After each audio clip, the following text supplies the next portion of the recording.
마크 카니가 최근에 한 기자회견 때문에 캐나다의 대중국 외교 전략이 확 바뀔지도 모른다는 얘기가 나오고 있어요. 오늘은 바로 이 얘기를 좀 해보려고 합니다. 자, 그래서 오늘 우리가 뭘 살펴볼 거냐면요. 먼저 두 나라 관계가 얼마나 차가웠는지 그 현실부터 짚어볼 거고요. 그리고 카니가 말한 기대치를 다시 맞춘다는 게 도대체 무슨 뜻인지, 또 관계를 다시 쌓기 위한 구체적인 방법은 뭔지, 그리고 마지막으로 그럼에도 불구하고 여전히 풀리지 않는 숙제는 뭔지, 이 순서대로 하나씩 따라가 보겠습니다. 네, 그럼 뭐니 해도 지금 상황이 어떤지 그 시작점부터 봐야겠죠? 캐나다와 중국 두 나라 관계의 현주소부터 한번 짚어보겠습니다. 무려 7년입니다. 캐나다가 중국하고 이렇다 할 고위급 접촉 없이 지낸 시간이 말이죠. 7년이면 정말 긴 시간이잖아요. 그동안 공식적인 관계는 그냥 멈춰 있었다. 이렇게 봐도 무방할 정도였어요. 오죽했으면 마크 칸이 본인 입으로 우리는 정말 낮은 지점에서 시작하고 있습니다. 라고 인정했을까요? 이 한마디만 들어봐도 앞으로 갈 길이 얼마나 험난할지 딱 감이 오죠. 구체적으로 뭐가 문제였냐면요. 일단 여행부터가 극도로 제한됐고요. 핵심 광물이나 국가 안보 같은 중요한 경제 분야는 아예 문을 걸어 잠궜습니다. 그리고 무엇보다 고위급 대화 채널이 완전히 끊겨버렸죠. 그러니까 관계의 거의 모든 부분이 꽁꽁 얼어붙었다. 이렇게 보시면 됩니다. 자, 이렇게 완전히 꽉 막힌 상황에서 카니가 꺼내든 카드가 바로 외교적 리셋이었습니다. 과연 그 핵심 아이디어가 뭔지 한번 들여다보겠습니다. 네, 바로 이 말. 기대치를 재설정할 필요가 있다. 이게 카니의 새로운 전략을 관통하는 핵심 키워드라고 할 수 있어요.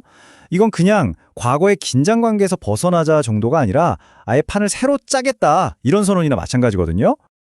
그럼 리셋이라는 게 정확히 뭘 의미하는 걸까요? 이게 그냥 과거는 다 잊자. 이런 게 아니에요. 오히려 그 반대죠. 앞으로를 위해서 현실적인 선을 분명하게 긋는 과정에 더 가깝습니다. 자, 우리는 여기까지는 협력할 수 있습니다. 하지만 이 부분은 생각이 다릅니다. 이렇게 확실하게 선을 긋고 시작하자는 겁니다. 바로 이 지점에서 카니의 핵심 철학이 딱 드러나는데요. 단기적인 거래에 집착하는 게 아니라 길게 보고 관계의 기반을 만들자는 거예요. 한 번 하고 끝낼 계약이 아니라 계속 이어갈 수 있는 파트너십을 만들자.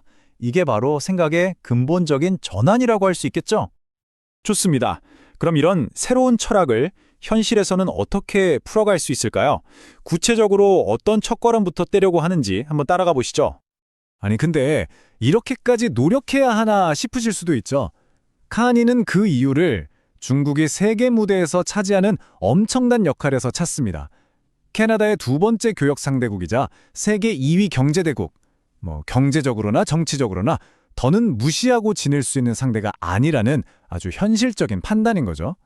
물론 카니도 짠 하고 하루아침에 모든 게 해결될 거라는 그런 헛된 희망을 주진 않아요. 한번 무너진 관계, 특히나 악화된 관계를 다시 세우는 건 시간이 걸리는 일이라는 점을 분명히 하죠. 마치 무너진 다리를 처음부터 다시 짓는 것처럼 신뢰를 회복하려면 시간과 노력이 필요하다는 걸 강조하는 겁니다. 그래서 어디서부터 시작하느냐? 바로 여행이나 농업, 수산물, 제조업처럼 비교적 덜 민감한 문제부터 시작하자는 겁니다. 처음부터 너무 어려운 문제에 부딪히기보다는 이렇게 작지만 확실한 성공 사례를 만들면서 신뢰도 쌓고 앞으로 나아갈 동력을 얻자는 아주 실용적인 전략인 셈이죠. 하지만 이렇게 좀 쉬운 문제부터 풀다 보면 결국에는 가장 까다롭고 어려운 질문들이 남게 되잖아요. 역시나 기자들은 가만히 있지 않았죠. 더 민감한 문제들을 파고들었습니다. 예를 들면 중국 투자 제한은 어떻게 할 거냐? 전기차 관세는 내릴 거냐? 그리고 가장 큰 문제인 자유무역협정은 추진할 거냐 같은 것들이요. 바로 이런 어려운 질문들이 앞으로 두 나라 관계의 진짜 시험대가 될 겁니다. 카니는 이런 복잡한 질문들에 대해서는 딱 선을 그었습니다. 그건 지금 당장 이야기할 때가 아니다라는 거죠. 관계가 좀 더 발전하고 깊어지면 그때 가서나 답이 나올 문제라는 거예요.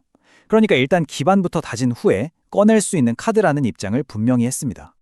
그래서 결국 우리는 이 하나의 거대한 질문 앞에 다시 서게 됩니다. 중국과의 자유무역 협정, 이거 정말 불가능한 얘기일까요?